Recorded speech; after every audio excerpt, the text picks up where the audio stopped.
ಪ್ರಧಾನಿ ನರೇಂದ್ರ ಮೋದಿ ಇಂದಿನಿಂದ ಪಶ್ಚಿಮ ಬಂಗಾಳ, ಅಸ್ಸಾಂ ರಾಜ್ಯಗಳಿಗೆ ಪ್ರವಾಸ ಕೈಗೊಳ್ಳಲಿದ್ದಾರೆ. ಭೇಟಿಯ ವೇಳೆ ಅವರು ಪಶ್ಚಿಮ ಬಂಗಾಳದ ನಾಡಿಯಾ ಜಿಲ್ಲೆಯ ರಾಣಾಘಾಟ್ನಲ್ಲಿ ರಾಷ್ಟ್ರೀಯ ಹೆದ್ದಾರಿ ಯೋಜನೆಗಳ ಶಂಕುಸ್ಥಾಪನೆ ಮತ್ತು ಉದ್ಘಾಟನೆ ನೆರವೇರಿಸಿ ಬಳಿಕ ಸಾರ್ವಜನಿಕ ಸಭೆ ಉದ್ದೇಶಿಸಿ ಮಾತನಾಡಲಿದ್ದಾರೆ. ಅಲ್ಲದೆ ಸುಮಾರು 3,200 ಕೋಟಿ ರೂಪಾಯಿ ವೆಚ್ಚದ 2 ರಾಷ್ಟ್ರೀಯ ಹೆದ್ದಾರಿ ಯೋಜನೆಗಳ ಉದ್ಘಾಟನೆ ಹಾಗೂ ಶಂಕುಸ್ಥಾಪನೆ ನೆರವೇರಿಸಲಿದ್ದಾರೆ. ಈ ಯೋಜನೆಗಳು ಕೋಲ್ಕತ್ತಾ ಮತ್ತು ಸಿಲಿಗುರಿ ನಡುವೆ ಪ್ರಮುಖ ಸಂಪರ್ಕ ಕೊಂಡಿಗಳಾಗಲಿವೆ. ಇದಲ್ಲದೆ 2 ನಗರಗಳ ನಡುವಿನ ಪ್ರಯಾಣ ಸಮಯ 2 ತಾಸು ಕಡಿಮೆಯಾಗಲಿದ್ದು, ವಾಹನಗಳ ಸುಗಮ ಸಂಚಾರಕ್ಕೆ ಅನುವು ಮಾಡಿಕೊಡಲಿವೆ. ನಂತರ ಪ್ರಧಾನಿ ಅಸ್ಸಾಂಗೆ 2 ದಿನಗಳ ಭೇಟಿ ನೀಡಲಿದ್ದಾರೆ. ಈ ವೇಳೆ 15,600 ಕೋಟಿ ರೂಪಾಯಿ ವೆಚ್ಚದ ಅಭಿವೃದ್ಧಿ ಕಾಮಗಾರಿಗಳಿಗೆ ಉದ್ಘಾಟನೆ ಹಾಗೂ ಶಂಕುಸ್ಥಾಪನೆ ನೆರವೇರಿಸಲಿದ್ದಾರೆ.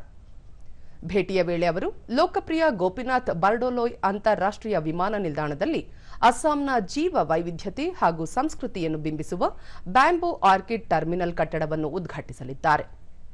1.4 ಲಕ್ಷ ಚದರ ಮೀಟರ್ ವಿಸ್ತೀರ್ಣ ಹೊಂದಿರುವ ನೂತನ ಟರ್ಮಿನಲ್ ವಾರ್ಷಿಕ 1.3 ಕೋಟಿ ಪ್ರಯಾಣಿಕರ ನಿರ್ವಹಣಾ ಸಾಮರ್ಥ್ಯ ಹೊಂದಿದೆ. ಬಳಿಕ ಪ್ರಧಾನಿ ವಿಮಾನ ನಿಲ್ದಾಣ ಆವರಣದಲ್ಲಿ ಅಲ್ಲಿನ ಮಾಜಿ ಮುಖ್ಯಮಂತ್ರಿ ಗೋಪಿನಾಥ್ ಬಾರ್ಡೋಲೋಯ್ ಅವರ 80 ಅಡಿ ಎತ್ತರ ಪ್ರತಿಮೆ ಅನಾವರಣಗೊಳಿಸಲಿದ್ದಾರೆ.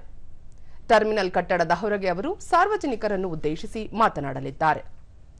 ನಂತರ ಅವರು ಬಿಜೆಪಿ ರಾಜ್ಯ ಕಚೇರಿಗೆ ಬೃಹತ್ ರೋಡ್ ಶೋನಲ್ಲಿ ಭಾಗಿಯಾಗಲಿದ್ದಾರೆ.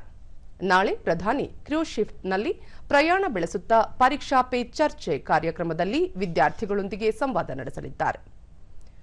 ಬಳಿಕ ಅಸ್ಸಾಂ ಚಳವಳಿಯಲ್ಲಿ ಹುತಾತ್ಮರಾದ 860 ಯೋಧರ ಸ್ಮರಣಾರ್ಥ ನೂತನವಾಗಿ ನಿರ್ಮಿಸಲಾದ ಸ್ವಹಿದ್ ಸ್ಮಾರಕ ಕ್ಷೇತ್ರಕ್ಕೆ ಭೇಟಿ ನೀಡಲಿದ್ದಾರೆ. ಅಲ್ಲಿಂದ ನಮ್ರೂಪ್ಗೆ ತೆರಳಿ 12,000 ಕೋಟಿ ರೂಪಾಯಿ ವೆಚ್ಚದ ಅಮೋನಿಯಾ ಮತ್ತು ಯೂರಿಯಾ ರಸಗೊಬ್ಬರ ಯೋಜನೆಗೆ ಭೂಮಿ ಪೂಜೆ ನೆರವೇರಿಸಲಿದ್ದಾರೆ. ದೆಹಲಿಗೆ ತೆರಳುವ ಮುನ್ನ ಅವರು ನಮ್ರೂಪ್ನಲ್ಲಿ ಸಾರ್ವಜನಿಕರನ್ನು ಉದ್ದೇಶಿಸಿ ಮಾತನಾಡಲಿದ್ದಾರೆ.